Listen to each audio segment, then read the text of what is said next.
Hello students, my name is Rohit Painuly and I am from ICT virtual classroom Dehradun.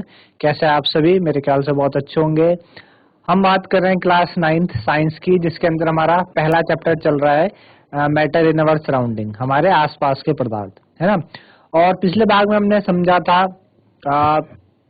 कि किस तरीके से जो आपके स्टेट्स ऑफ मैटर है उनमें चेंज आता है, पदार्थ की अवस्थाओं में किस तरीके से चेंज आता है। तो हमने देखा था कि तापमान का जो प्रभाव है वो आपकी पदार्थ की अवस्था में किस तरीके से चेंज लेके आ सकता है, वो हमने समझा था। और उसमें हमने कई टर्म्स आई थी हमारे पास, जैसे कि आपका गलनांक, मेल्टिंग पॉइंट क्या होता है ना, संघलन, फ्यूजन क्या होता है, ठीक है ना, लेटेंट हीट ऑफ फ्यूजन क्या होता है। ये कई सारी बातें हमने समझी थी।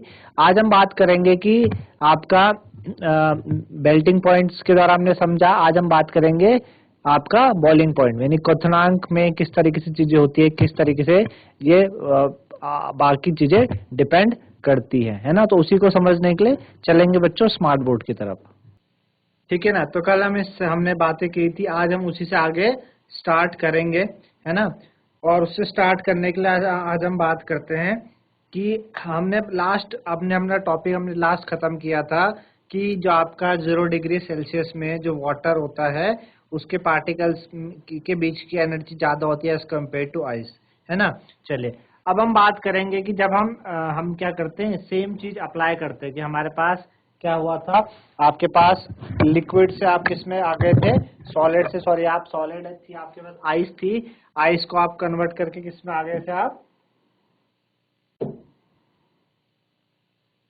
आइस को कन्वर्ट करके आप आ गए लिक्विड में, यानी आपने सॉलिड से आप लिक्विड में आ गए, है ना।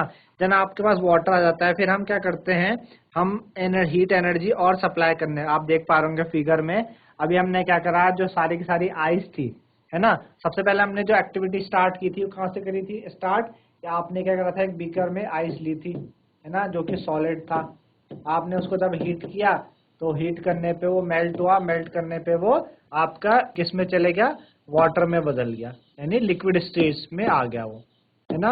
इतना हम पढ़ चुके थे, हमने देखा था कि आइस से लिक्विड में आने के लिए, आइस से वाटर में जाने में आप जब क्या करते हैं, चीज को हीट करते हैं, तो हीट करने से वो मेल्ट होता है, और मेल्ट करने से क्या होता है, हीट करने से उसके बीच के जो पार्टिकल्स हैं वो एनर्जी गेन करते हैं, जिस वजह से उनके बीच का फोर्स ऑफ अट्रैक्शन कम होता है और वो अपनी स्टेट को छोड़ के लिक्विड स्टेट में आ जाते हैं, ठीक है ना।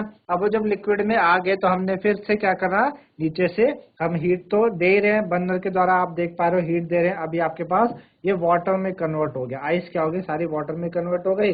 अभी भी आप क्या कर रहे हैं, हीट एनर्जी सप्लाई कर रहे हैं वाटर को, तो पार्टिकल क्या करेंगे, अभी और तेजी से क्या करने लगते हैं, मूव करने लगते हैं, और तेजी से मूव करने लगते हैं, है ना। एक ऐसा पॉइंट आता है, एक ऐसा टेम्परेचर आता है, एक सर्टेन टेम्परेचर पे एक ऐसा पॉइंट हमें मिलता है जहाँ पे जो पार्टिकल्स है उनके पास इतनी ज्यादा एनर्जी हो जाती है कि वो अपने अपने जो आपका अपने पार्टिकल्स के बीच का फोर्स ऑफ अट्रैक्शन है उसको तोड़ देते हैं, है ना। और इस टेम्परेचर में जो आपके पास लिक्विड है वो आपका चेंज होने लगता है किसमें, गैस में।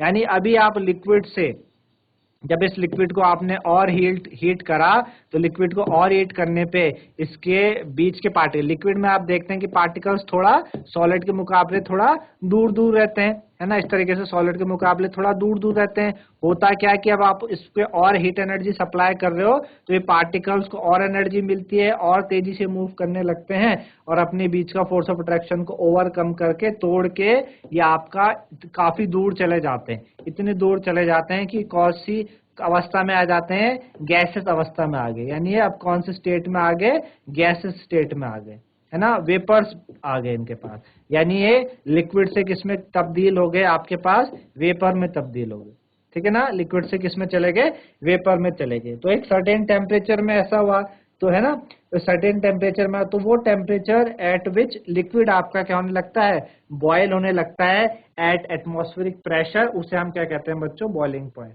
आए बात समझ में, the temperature at which a liquid start boiling at the atmospheric pressure is known as its boiling point, उसे हम क्या कहते हैं, उसका बॉइलिंग पॉइंट कहते हैं, ठीक है ना। उसे हम क्या कहते हैं बच्चों, उसका बॉइलिंग पॉइंट कहते हैं। तो क्वथनांक, वायुमंडलीय दाब पर वह तापमान जिस पर द्रव्य उबलने लगता है उसे इसका क्वथनांक कहते हैं। क्वथनांक means boiling point,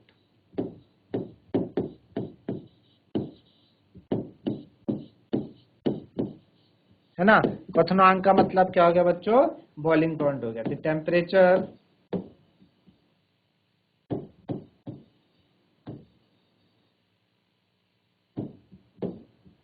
at which a liquid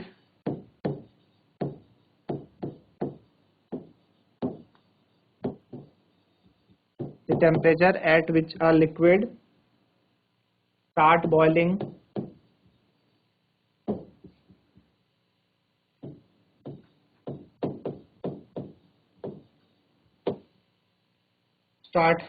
temperature at which a liquid start boiling at the atmospheric pressure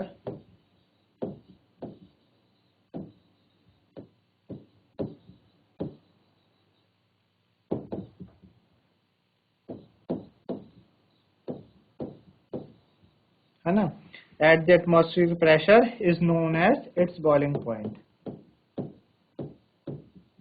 It's known as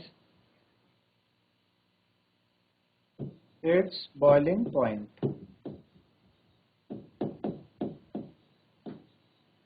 है ना। उसको हम क्या कहते हैं? इसका बॉइलिंग पॉइंट कहते हैं। आई बात समझ में आपको?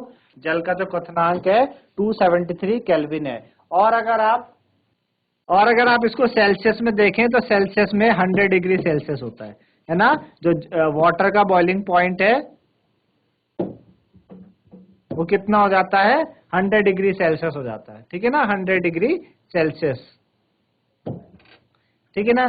तो केल्विन में 373 केल्विन और सेल्सियस में आपका कितना? 100 डिग्री सेल्सियस। तो आपको बात समझ आई क्वथनांक के बारे में क्या होता है ना। तो क्या आप, जैसे हमने बात की थी लेटेंट हीट ऑफ फ्यूजन की बात की थी हमने, है ना, हमने लेटेंट हीट ऑफ फ्यूजन की बात की थी, तो वैसे ही हम क्या लेटेंट हीट ऑफ वेपराइजेशन बता सकते हैं भाई। वहां पे जब सॉलिड आपका लिक्विड में जाता है उसे हम मेल्टिंग या फ्यूजन कहते हैं। क्या कहते हैं बच्चों? मेल्टिंग या फ्यूजन, है ना। यहाँ पे आइस जब वाटर में गया ना तो इसको क्या कहा जाता है? फ्यूजन कहते हैं, है ना। और इसने हीट गेन करी थी इसलिए हम क्या कह रहे थे? लेटेंट हीट ऑफ फ्यूजन कह रहे थे। अब यहाँ पे क्या हो रहा है? लिक्विड से आप कौन सी स्टेट में जा रहे हैं? गैस की स्टेट में जा रहे हैं। तो गैस की स्टेट में जा रहे हैं तो हो क्या रहा है? वेपराइजेशन कर रहे हैं आप, है ना।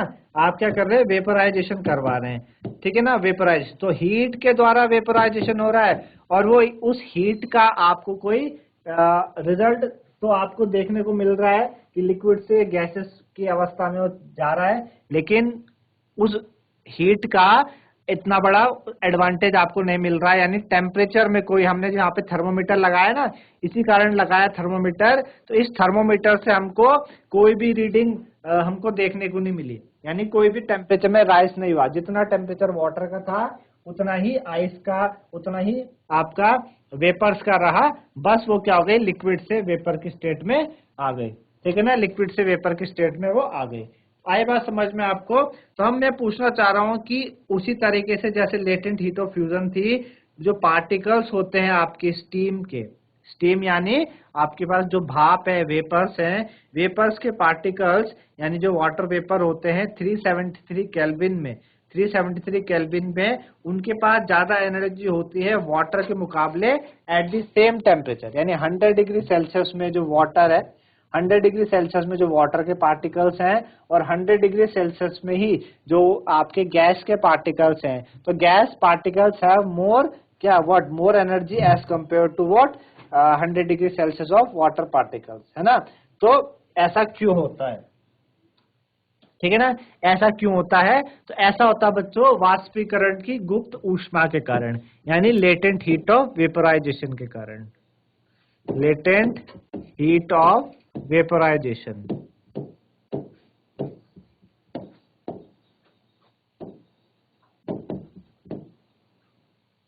ठीक है ना। ऐसा लेटेंट हीट ऑफ वेपोराइजेशन के कारण होता है। तो लेटेंट हीट ऑफ वेपोराइजेशन है क्या?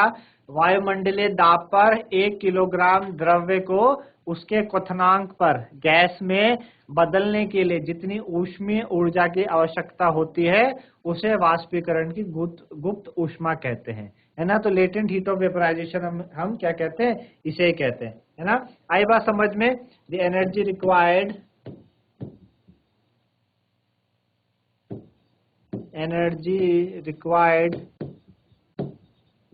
To change 1 kilogram of liquid into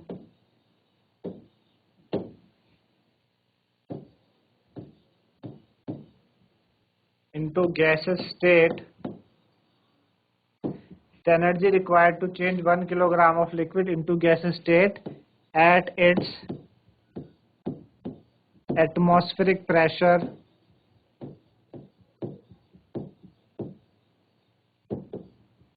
is known as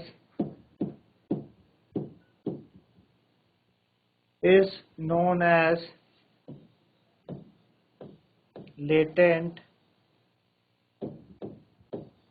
heat of vaporization.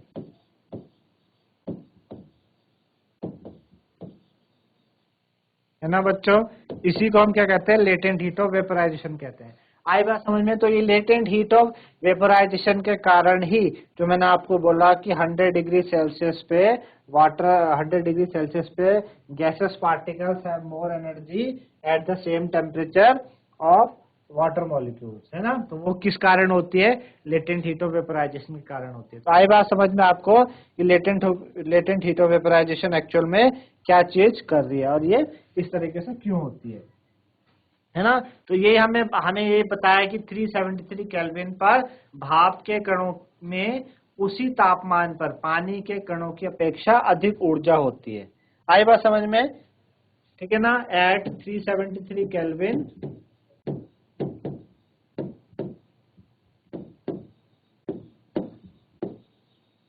particle of gas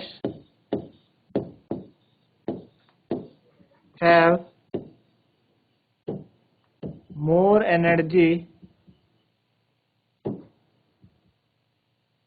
at 373 Kelvin. Particle of gas have more energy as compared to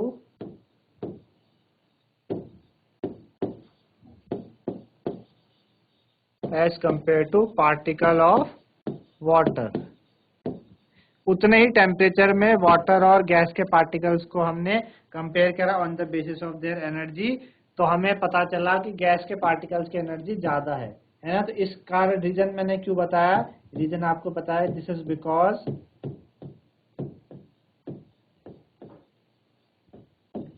is because particle in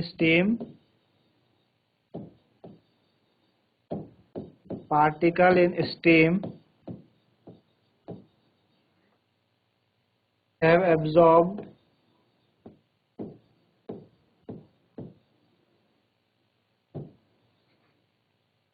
extra energy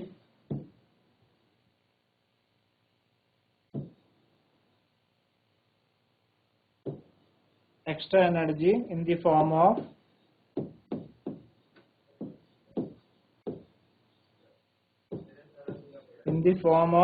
latent heat of vaporization.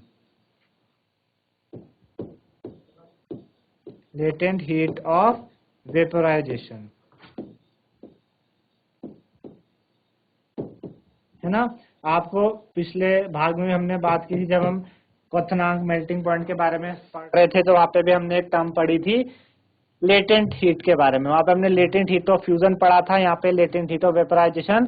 तो ये latent heat होती क्या, वहां पे भी आपको बताया था। लेटेंट का मतलब होता है बच्चों प्रेजेंट बट विजिबल। लेटेंट का क्या, लिटरल में अगर लिटरल मतलब आप ढूंढने जाए तो प्रेजेंट बट विजिबल। प्रेजेंट तो है, ठीक है ना, प्रेजेंट तो है लेकिन present but not visible. Present है लेकिन आपको वहां पे दिखाई नहीं दे रही है। तो इसी कारण से जो हमने थर्मोमीटर सेट किया है, इसी कारण से किया है कि टेम्परेचर देखिए सेम है।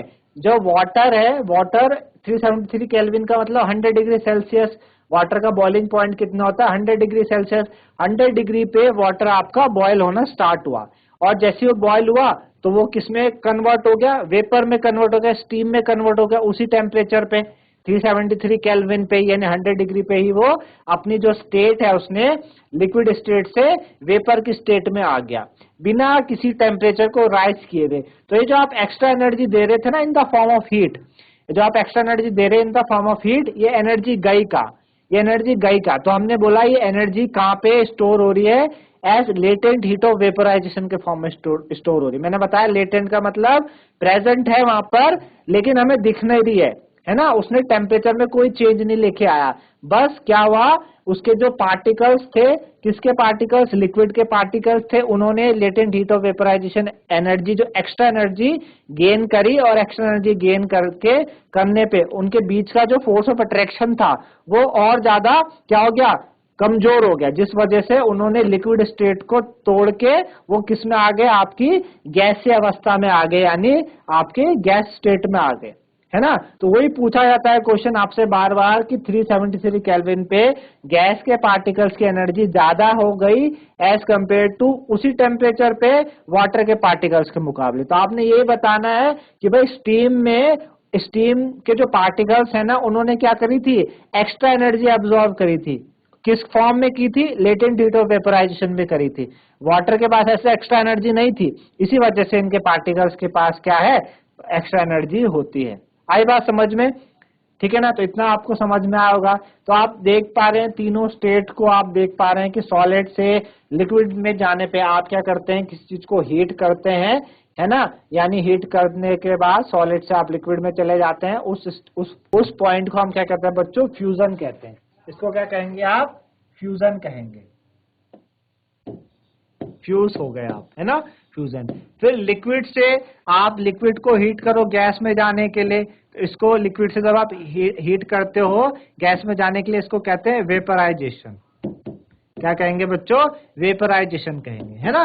अब ये लिक्विड से आपको सॉलिड में आना है वापस, तो आप उसको कूल कर लीजिए, है ना। और अगर आपको गैसेस से लिक्विड में आना है तो वापस आप इसको क्या कर दीजिए, कूल कर दीजिए, है ना। तो लिक्विड को कूल करने पे आप सॉलिड बना सकते हैं, क्या बना सकते हैं, लिक्विड को कूल करने पे सॉलिड बना सकते हैं, सॉलिड को कूल करने पे क्या बना सकते हैं, लिक्विड को कूल करने पे सॉलिड बना सकते हैं, गैस को कूल करने पे क्या बना सकते हैं, लिक्विड बना सकते हैं, है ना। तो इस टर्म को हम क्या कहते हैं बच्चों, कंडेंसेशन। कंडेंसेशन यानी जो पार्टिकल्स है उनको क्या करना, कूल डाउन करना और उनकी ओरिजिनल स्टेट पे उनको लेके आना, ठीक है ना। आई बात समझ में, उनको क्या करना, ओरिजिनल स्टेट में लेके आना, ठीक है ना। आई बात समझ में। तो आपको गैसेस से अगर लिक्विड में आना है या सॉलिड से लिक्विड में आना है तो हम कंडेंसेशन करते हैं, क्या करते हैं, कंडेंसेशन, कूल डाउन। ये जो कूल डाउन वाला प्रोसेस है दोनों के लिए अप्लाई होगा, कंडेंसेशन गैस से लिक्विड में आना और लिक्विड से सॉलिड में आना, दोनों कंडेंसेशन कहलाता है। यानी कूल डाउन जहां पे भी होगा वो टर्म क्या कहलाएगी, आपकी कंडेंसेशन कहलाएगी, है ना। इतनी बात मेरे ख्याल से आप लोगों को समझ में आ रही होगी, है ना, कि क्या क्या चीजें होती है, बॉइलिंग पॉइंट क्या होता है, मेल्टिंग पॉइंट क्या होता है और लेटेंट हीट ऑफ वेपराइजेशन क्या होती है। तो आप इन्हें नोट डाउन कर सकते हैं।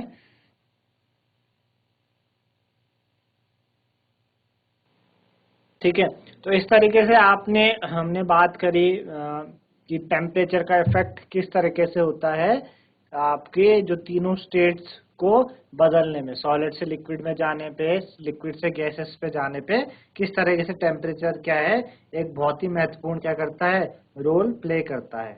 आई बात समझ में, है ना। तो ये सारी चीजें हमने देखी। तो अभी तक हमने सीखा कि जो भी हमारे सब्सटेंसेस हैं, जो भी हमारे आसपास के सब्सटेंसेस हैं, वो सॉलिड से लिक्विड में चेंज होते हैं और लिक्विड से गैस में चेंज होते हैं जब हम क्या करते हैं, उनको हीट करते हैं, है ना। On the application of heat ही तो हो रहा है। आप देख पा रहे हैं ऊपर फ्लो डायग्राम में भी आप देख पा रहे हैं कि सॉलिड से लिक्विड पे जाने के लिए आपने इसको क्या करा, हीट किया, और लिक्विड से जन वापस गैस स्टेट में आने के लिए आपने क्या किया, फिर से हीट किया, तो जाके आपने क्या करा, स्टेट को चेंज करा। पर अगर आपको डायरेक्टली क्या करना है, आपको डायरेक्टली क्या करना है, सॉलिड से गैस में जाना है या डायरेक्टली गैस से लिक्विड में आना है, तो आप किस स्टेट का इस्तेमाल करेंगे, क्या चीज आप करेंगे, है ना। तो वो चीजें हैं, वो आपके पास अलग चीजें हैं, है ना, जो कि अलग तरीके से हमको देखने को मिलती है कि भाई कुछ ऐसी चेंजेस होते हैं कि डायरेक्टली हम क्या करते हैं, हमारे पास डायरेक्टली हम सॉलिड से कहाँ चले जाते हैं, गैस में चले जाएंगे, और उसका वाइस वर्सा, यानी वापस गैस से किस में आ जाएंगे, डायरेक्टली सॉलिड में आ जाएंगे, है ना। तो आपने सुना इससे पहले सब्लिमेशन टेक्निक होती है ना। नहीं भी सुना है तो हम उसको करेंगे, पढ़ेंगे कि सब्लिमेशन टेक्निक होती क्या है, कि ऐसी क्या टेक्निक है कि डायरेक्टली आप सॉलिड से गैस में चले जाएं, है ना। अभी तो आप क्या कर रहे हैं, एक स्टेज में जा रहे हैं, पहले आप लिक्विड में आए, देन लिक्विड से फिर आप गैस में गए, हुआ हीट के कारण ही, ठीक है ना। तो मेरे ख्याल से सारी बातें आपको ये चीजें समझ में आ रही होंगी, ठीक है ना। तो इस तरीके से बच्चों आपको आज की बातें समझ में आई होंगी, बॉइलिंग पॉइंट से लेके क्वथनांक क्या होता है ना, और आपका वेपराइजेशन क्या कहते हैं, हम किसे कहते हैं, लेटेंट हीट ऑफ वेपराइजेशन क्या कहते हैं, क्या इफेक्ट होता है उसका। तो सारी बातें मेरे ख्याल से आप लोगों को समझ में आ रही होंगी। तो आज के लिए इतना ही था, धन्यवाद, हैव अ नाइस डे।